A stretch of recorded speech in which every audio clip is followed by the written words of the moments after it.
Greetings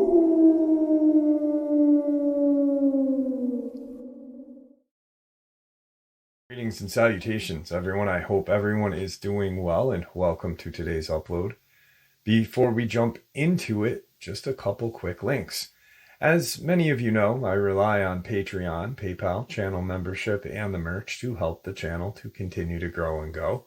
Links to Patreon, PayPal, and channel membership is in the description below. Merch displayed directly under the video. Also, Dogman, Frightening Encounters, Volume 1 through 3, the audiobook versions.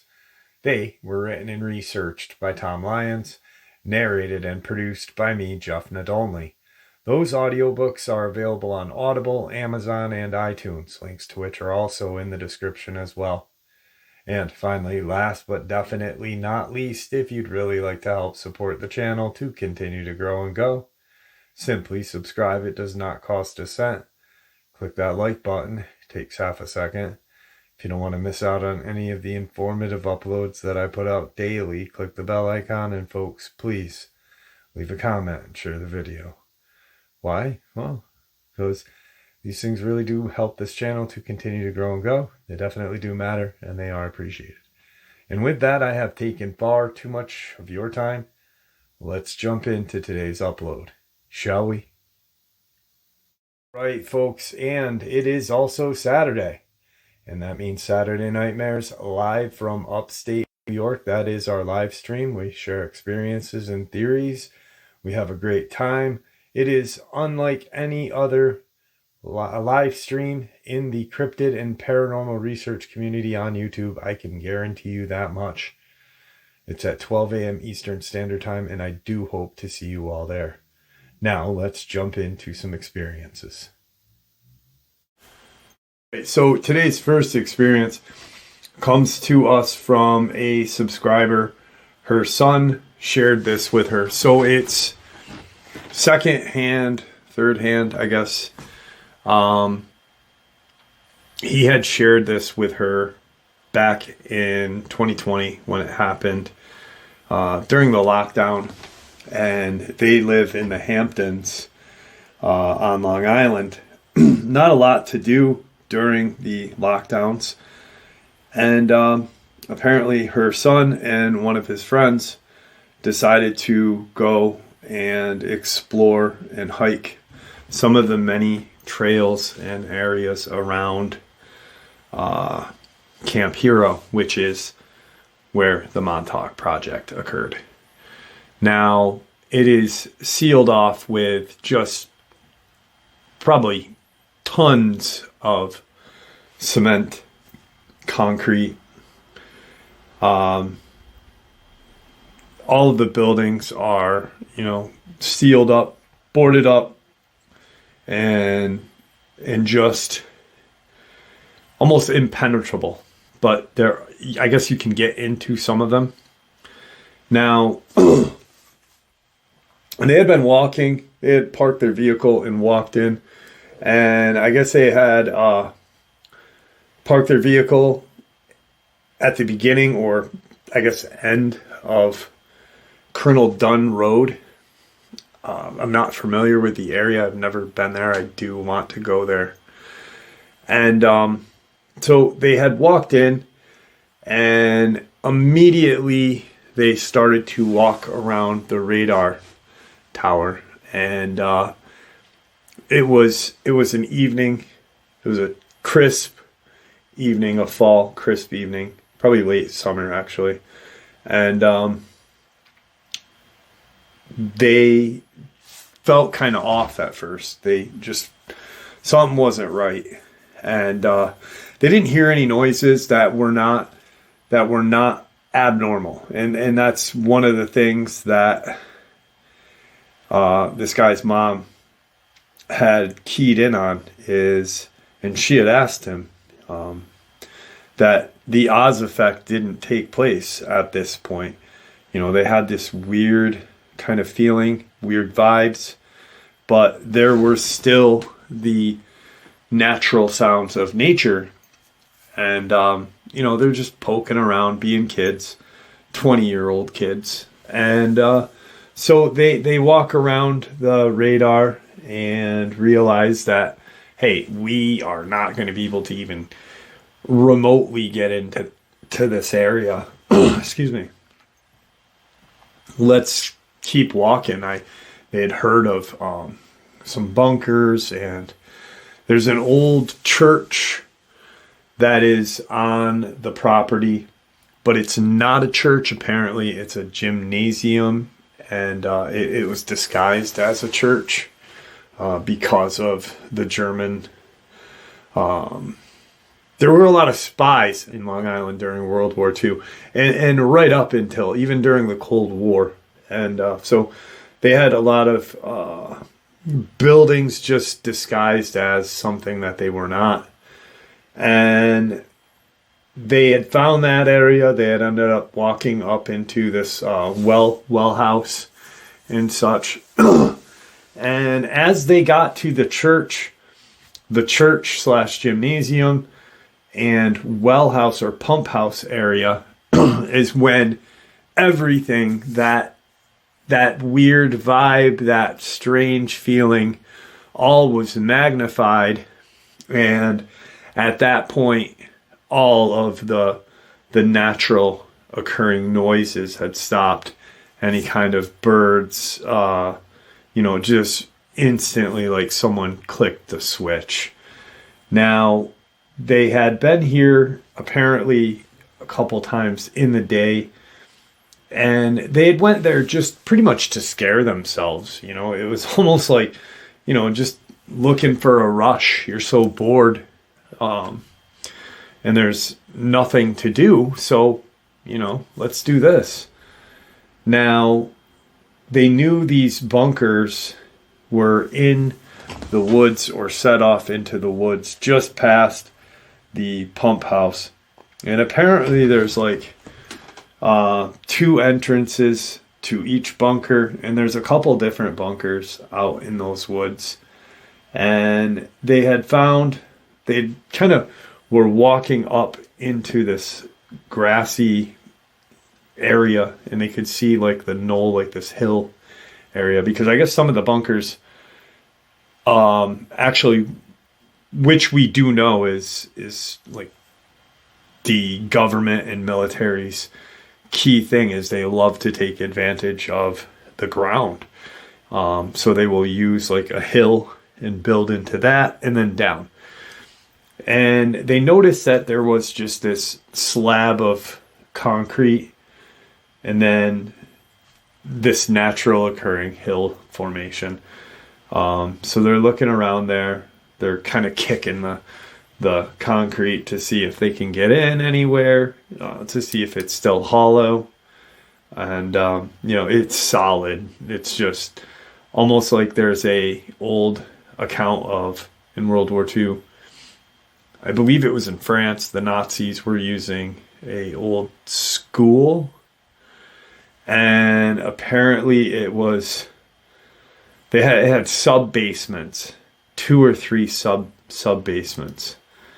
And I've heard that there were some satanic symbolism there as well. And I guess when the Allies, the Americans, came in and kicked the crap out of everybody, they had overrun this school / whatever, and it was a laboratory in these sub-basements. And what happened was the Nazis, prior to getting overrun, had flooded the sub-basements and then poured concrete in the entrance of this flooded sub-basement. So U.S. troops or Allied troops would come down this set of stairs, and there would just be this wall of concrete, and you could still see the water. The Nazis not expecting the Allied force to even want to go in and see, because they'd have to climb over that concrete barrier and then swim down into these sub-basements. So when the Allies did get there, they did have a couple of soldiers volunteer, because they were not going to command anyone to do this. They did want to know what was down there, but I think the thought of how dangerous this was, they weren't going to be like, this is a must do. It was already sealed up. There was water in it, but curiosity. And a couple of guys ended up swimming down in this labyrinth of this basement and then sub-basement of this school or university or whatever the building was. It was a large building.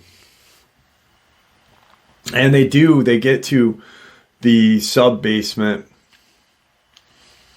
and they have some flashlights, which I don't believe anything was working very well down there. But they had found some like weird lab equipment and like some old cages and such, tubes, large kind of enclosures where something may have been held, submerged in water or some other kind of liquid, but they were empty, kind of knocked over and empty. And apparently as the experience or story goes, both of the soldiers had gotten or had seen something really creepy, and felt, hey, we got to get the hell out of here, and proceeded to swim back out of the area. And I guess they had both made it out of the sub basement and then into the basement. As they are swimming, one of them, they get separated somehow, or something grabs one of them. But the one that makes it out recalls something physically latching onto his leg and causing some excruciating pain. And he kicked and kicked. He knew it wasn't the other soldier, just because how is, a human hand going to cause a burning or prickling sensation? But when he got out of there, everyone's like, where's, da-da-da. And he's like, we got separated, but there's a lot of crazy shit down there. There was, some more symbols, lab stuff, and, just a lot of not good stuff. And all that did was it proved to the Allies that the Nazis, the scientists, were involved in some really crazy genetic experiments, which they already knew, They look at his leg, and his leg had like a large kind of hand imprint, but 3 to 4 times larger than a human hand, and just wrapped around his leg. And it was almost like acid had been applied to his leg, because his skin and subdermal tissue or whatever started to melt away.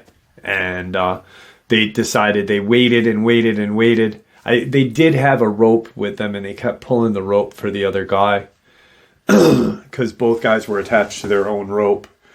And when they pulled finally on that, the soldier who did not come out, his rope finally just came up. They ended up finally sealing the rest of it all the way up, or excuse me, or they knocked the building down. I'm not really sure. There's a lot of different variants to these old World War II stories, especially when it comes to the supernatural. But yeah, it just, so they used that concrete to seal off that bunker in, I believe, France. So they used it again in all of our bases and bunkers in the United States to keep either people out or to keep things in from getting out. So these kids are down in the woods by these bunkers, and they find the entrances. They're kicking to see if they're hollow, see if they can get in there. The Oz effect has kicked in. Everything's dead silent. And at this point, they realize that they're not alone. They have not made eye contact or any visual, but they can hear a growl. They can hear breathing. And they look up into the trees. And what he told his mom was these things were not what the typical dogman looked like. These were almost like a genetic kind of creation. He said they were the size of a small humanoid, 5 to 6 feet in height, basic human size, but small for a dogman. And they did have canine features, but how they maneuvered was very similar to chimpanzee or monkey, as they were, because these were not on the ground yet. They were not standing on this bunker. They were in the trees, and there was quite a few of them, maybe 6 or 7 of them in the trees, red eye shine and growling. And they were all growling, and it was a mixture of just a terrifying sound. You've got 6 or 7 of these genetically created dogmen. He said that any description to his mom, he said any description that he has ever heard of what a dogman looks like, he said the one description that fit what we saw that night the most would be the devil monkeys, which to me resembles a dogman. They've got that muzzle. They're very aggressive. Apparently at one point in Maine, I believe someone claimed to have hit one, and there is a picture of a dead, strange looking creature on the side of the road, in like a late 70s, 80s film, like photo film. But they're in the trees looking down at these kids, and the kids realize, like, we are screwed. These things are all around us. We've been walking in and around Camp Hero for 45 minutes, putzing around. They're about 15 minutes from their car. And how these things are moving in the trees, these two guys are at a disadvantage for speed and agility. All the best they can do is run like hell and hope for the best. And that's what they chose to do. These things chase them. He said, I remember running past the pump house and thinking, all right, we've got, the church/gymnasium.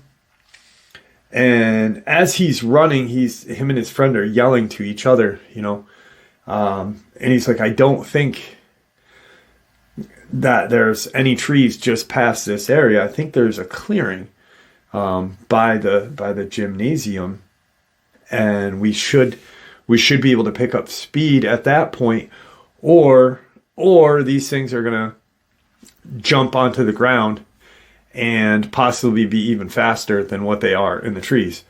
But even in the trees, these kids were no match for the speed and agility for these creatures. So they get to pass the pump house and get right to the church/gymnasium. And it really does resemble a church. There's like the way the pitch and design of the building is. These things jump from the trees, which is a good distance, 20 feet maybe, and hit the top of the building. And they're all on top of the building. They're letting out these growls, these shrieking sounds. It's absolutely terrifying sounds. And the two boys just keep running. And I say boys because they're, 19, 20 years old. They're boys. I'm 50 almost. They're hauling ass out of there, trying to just get out of there alive. They just wanted to fart around and scare themselves. They didn't want to have some sort of creation scare them. As they are running for dear life, they then get to back onto Colonel Dunn Road, and the road, I guess, how the trees kind of almost a tunnel, but not fully. And these things are now back in the trees. They realize, though, that one or two is now on the ground chasing them. And he said to his mom how they ran was so strange. It was so chimp-like or primate-like, where they would push off with their back feet and catch with their front hands to propel. They were fast that way, but not as fast as the Dogman running would be. And not as fast as these two kids either, thank God. But the ones above are actually they've actually made it ahead of the two boys. And they're still, shrieking, growling, and sounding a cross between a primate and a dog. Red eyes shining. And just a lot of commotion. Just a lot of just terrifying noise. They're yelling to each other, how are we going to get out of here? They're in front of us now. They're behind us. They're everywhere, is pretty much what he said to his mom. They were everywhere. And there was only 6 or 7 of them. But as they're running, and they are essentially everywhere, two kids and 7 of these things, or even 6, is 2 on the ground, 2 in front of you in the trees, and maybe 2 behind you in the trees. That would be everywhere, essentially. They continue to run, and as they run underneath the couple that are in the trees that were ahead of them, they thought that the ones that were ahead of them were going to drop down onto them and attack them from that point. But they ran right underneath them. The 2 had been chasing them, are now back up into the trees. Because as they're running, they look, one looks back and realizes that the other 2 went up into the trees. They didn't drop down, and they proceed to run. They have to go around the radar station because of how they came in. It's not a straight shot to where they were. And they now think that they're in the home stretch, but they're also thinking, if we are in that home stretch, this would be the prime time for us to be caught by these things and to not make it home. They do get to the radar station, and as they are going around almost to, they can see their car in the distance, and they see the whole lot of these little creatures. And I say little because they're not as big as a dogman. Max 6 feet compared to an 8-foot dogman is, there's a big difference, especially how they're running and propelling themselves, but still very much canine-like. They get to this kind of where the radar tower sits on a sandy dirt, not a mound, but you are essentially in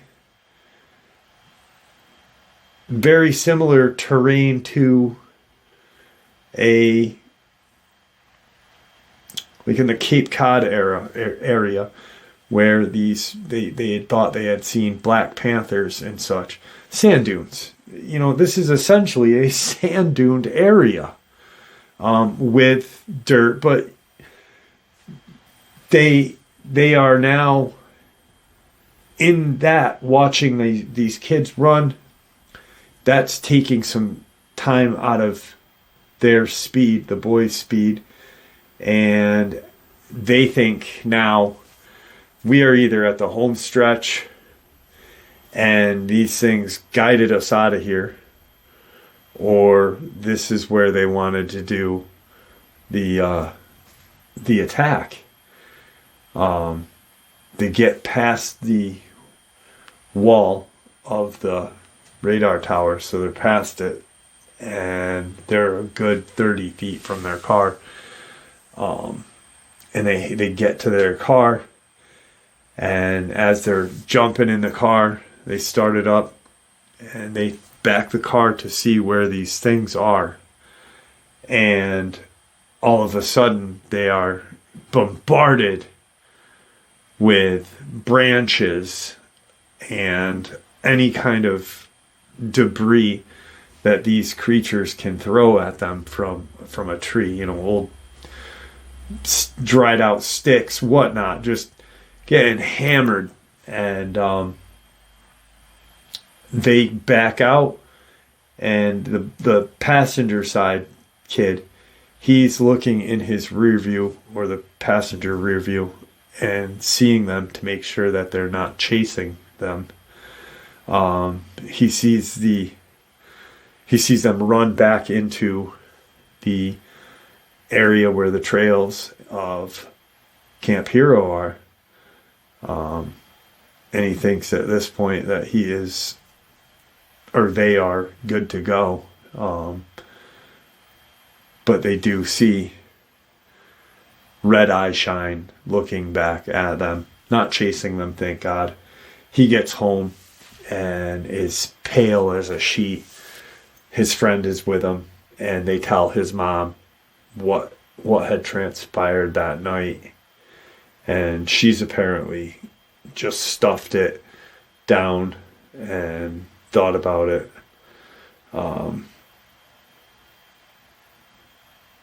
Her son and that kid have, some PTSD. They won't go to that area anymore. He won't even go into an area where he could be alone for more than 5 minutes in the woods, which, I've had some pretty scary shit happen in the Adirondacks up here, but, it's pretty insane. And the crazy thing is were these things genetically created? That's his mom's thought on that, was how his description varied from the description of the Dogman. but yet the characteristics were pretty similar too. So it's a tough one. So were they created on Montauk? Or were they summoned or pulled through a portal by the Montauk boys on the Montauk chair? They did have creatures that were pulled through these portals and via usage of their minds, so pretty intense experimentation that went down on that Camp Hero. So, which then this brings us to the next piece of information: Project Superman, with a gentleman named Andy Pirro. All right, so Andy Pirro was unwillingly subjected to mind control program, offshoot the Monarch Project, a trauma-based mind control program similar to what Kathy O'Brien describes in a autobiography by Mark Phillips, Transformation of America. Not transformation, but transformation of America. Pirro claims to have been created through a combination of genetic manipulation, trauma-based mind control, and Silva mind control training, resulting in superhuman feats and psionic abilities. In addition to this, Mr. Pirro alleges to have been unwittingly used in covert assassinations as a Manchurian candidate, and also in missions connected to the Montauk Project, such as time travel.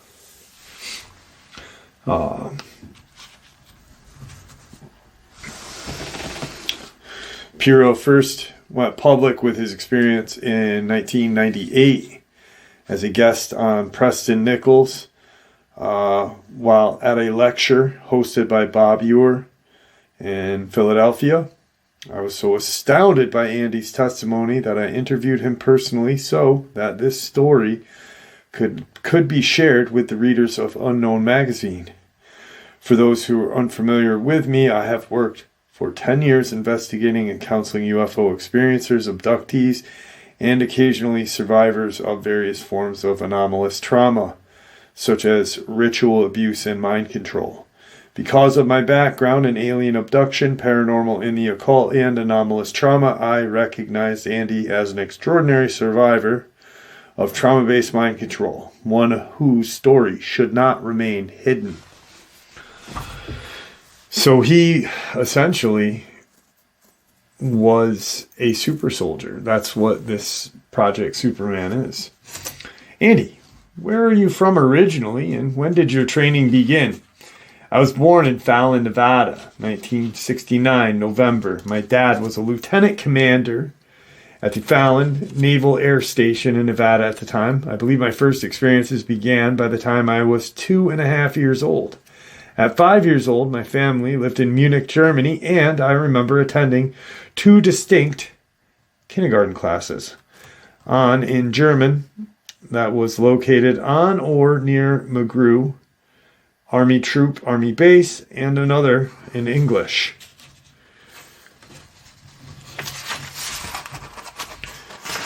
I have flashback memories of sessions as early as the age of 2 where I was subjected to shock treatment or needles inserted into my ear and slash. What they, controllers, handlers, do is use extreme trauma to separate the mind from the body. They do this to split the mind into several parts that can later be programmed to do things like superhuman feats. Basically, they disconnect all the normal human brain impulses, emotions, and whatever is normally present, then reprogram new ones. They do this to remove all fear, so that when they program the new abilities, you will not have the instinctual "but I can't, I'm afraid" response. So when they do, they reprogram that "I can't, I'm afraid," that you don't have that anymore.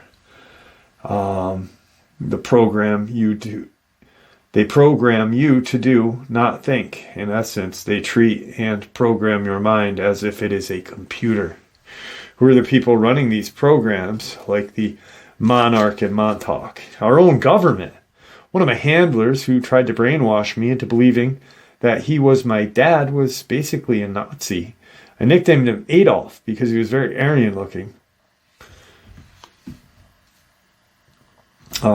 Basically, there are underground bases located across the United States. Each one has different function and specialty. There is a facility in Rochester, New York, Parmas, New Jersey, Dobbins Air Force Base in Atlanta, Georgia, Camp Hero in Montauk, and many others. In Parmas, New Jersey facility is where they do programming for female agents. For the most part, 99% of them are involuntary agents or couriers who are raised in various mind control projects.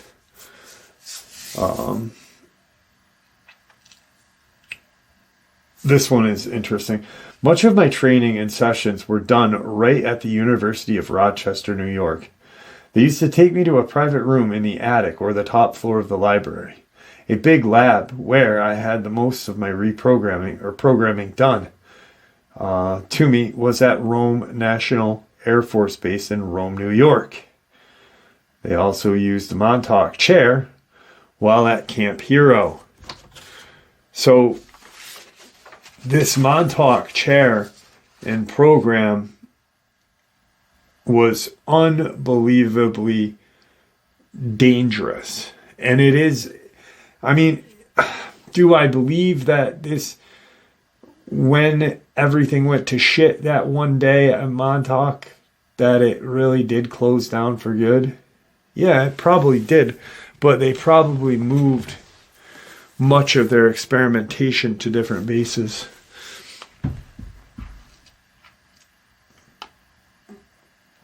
I recall being subjected to electroshock numerous times, being placed in an enclosed water tank and told to breathe underwater. Consequently, I drowned several times and would revive because of my self-created healing pool in my mind.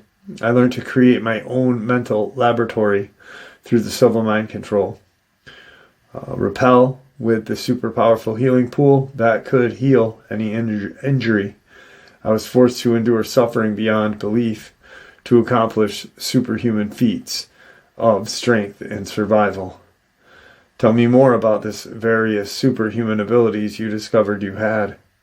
The trainers would put me in a trance whereby I be told that I could jump off a ladder of minimal height.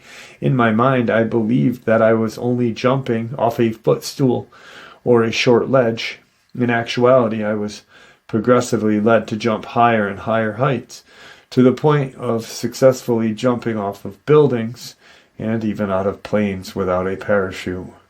When under mind control, I could do whatever I was instructed to do as long as I believed in them. I would do 200 or more push-ups in perfect form, sometimes as long as a half an hour straight, or until I was told to stop. I weightlifted 545 pounds on a barbell and squats while attending the hospital.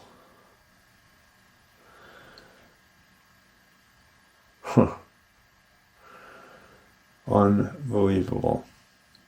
Attending college.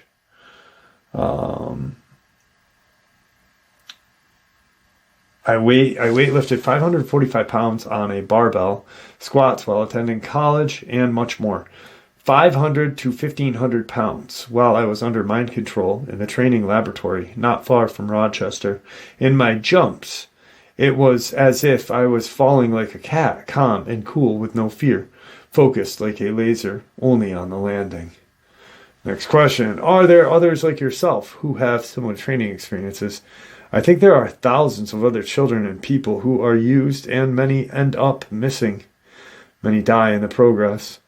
They are considered expendable. The ones who can survive the most rigorous programming live on to become what are known as the Montauk Boys.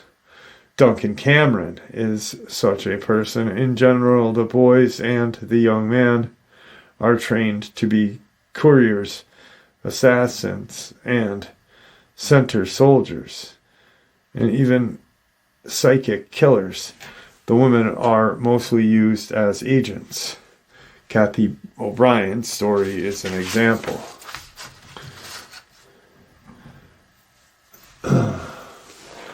What kinds of special missions or time travel experiments do you remember?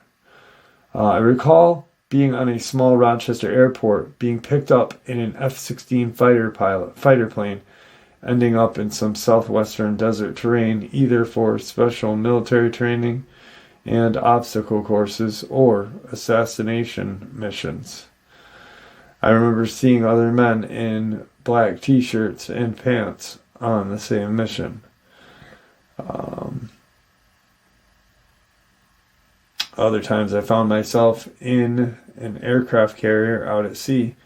After the mission, they would take me back and I would return missions when done between the time I was 15 years old and until 1992 under deep hypnotic programming with the memories erased until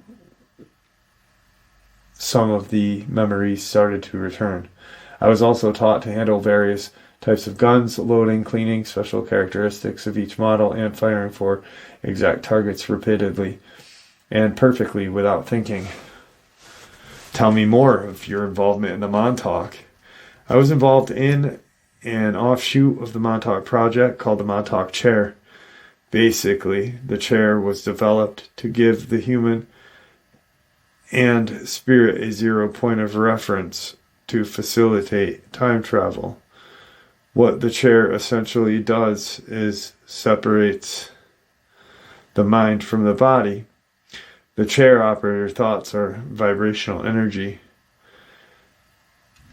picked up by an umbrella-looking antenna above the chair, sent to the computer, over to a processor, then amplified several hundred times. They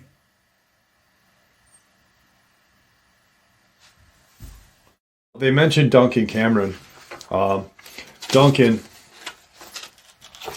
story starts out as being part of the Philadelphia experiment. He is sent back in time and stuck. He ends up, I think he falls off of the boat. So, no, they go forward in time, excuse me. So 1940s, 43, I believe was the year. I may be wrong, probably am. But they go from point A, which is in the 40s, 40s, I believe, to 1982. Duncan Cameron essentially jumps off of the ship in 82, where he sees his alternate self. And then he is then reprogrammed, put in the Montauk chair, and summoned a creature. Right here is where his experiences match up to Piro's. Have you ever encountered any extraterrestrial or seen any aliens in any of your underground base memories? From what I understand, the Department of the Navy made an agreement with the alien greys to exchange technologies for human women and children to conduct horrific breeding experiments. This is what's going on right now in an underground base not far from Miami, Florida. One of the most disturbing memories is being escorted down a hallway in an underground lab, seeing cages of chicken wire fencing with women and children screaming for help. I have seen gray aliens, 4 feet in height, tall ones with large, thick eyes, and also 7-foot tall reptilian beings in some of my experiences. I have been told that I have many children from alien breeding experiments. I've had abductions with the alien greys also. On one occasion, I was first abducted to the reptilian being a while in the underground base sometime in 89-90. I saw a tall, 7-foot tall human, Aryan looking man. He walked toward me. I noticed that his image phased out as if something interfered with his energy field. He does something to a device on his belt and tells me, okay, I will show you. then pushes the same button, and I see his image change into a 7-foot-tall lizard-like creature who looked like he weighed over 400 pounds. I was introduced to the group of beings that claimed to be a subgroup of the Illuminati. They were made up a group of 40 to 50 men, all 6'2" and taller, white, and of the indeterminate order, age averaging 70, I would suspect much older considering the technology they have access to.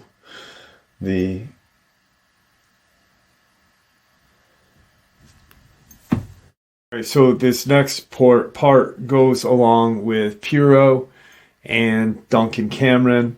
Their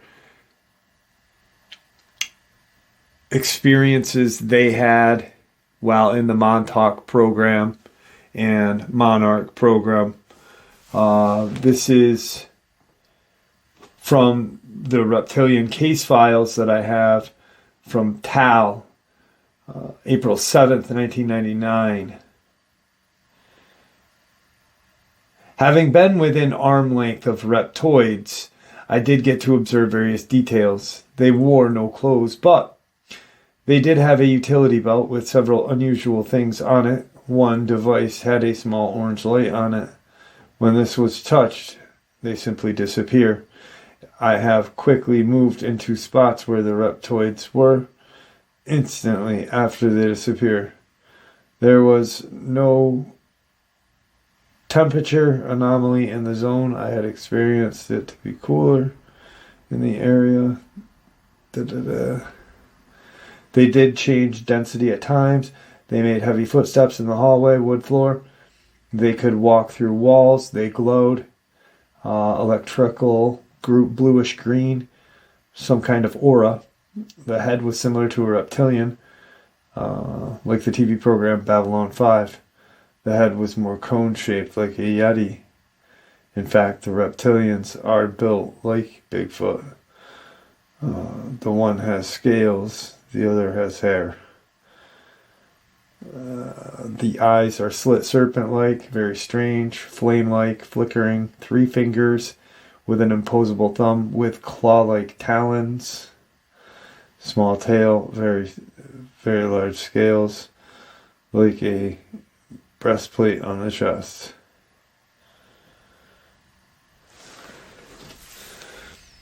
The scales were smaller than the body. Scales were like a snake serpent race. They were telepathic.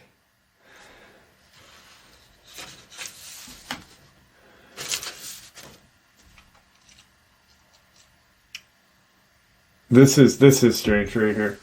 But if you fear them, they will taunt your weakness and will disrespect you. Careful. Don't disrupt them either. They are no better than you. I glean they want something we have, something in our soul, nature. We can shift to a thread of balance and link to the source. They are too far into analyzing, unbalanced.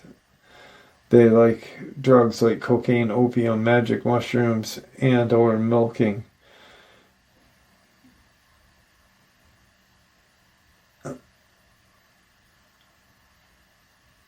The force.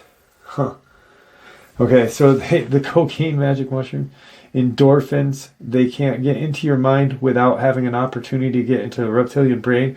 They know a lot about the outward form of creation. They know the force. But behind the source, they need us. We don't need them. They will appear in England to Tibet. Then it will return 13 years later. Draco Prime are white and albino. The Draco, horned, winged. Those are the 2 prime races, essentially. So, you've got to think about this really quick. I've got all these case files. You've got Puro, you got Duncan Cameron, you've got multitude of experiences, like, from all of these books. I mean,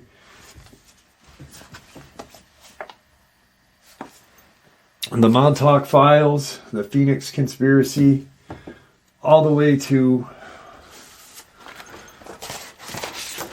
the Montauk Project, time travel materializing a beast, teleportation to Mars, and mind control experiments.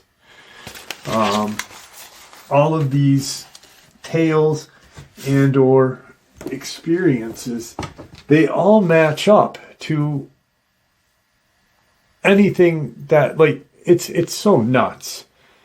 And it's almost like with cryptozoology, right? How do you deny so many people that have seen so many things through so many years? You know, people have been seeing these creatures for hundreds of thousands of years. You can't deny it. It's in history, you know, it's part of our history. And then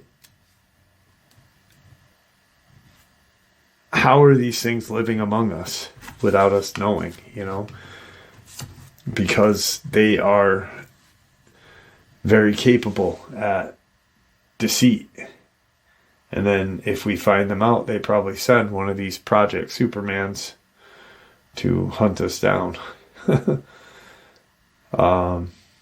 Yeah, pretty crazy. So it all fits together.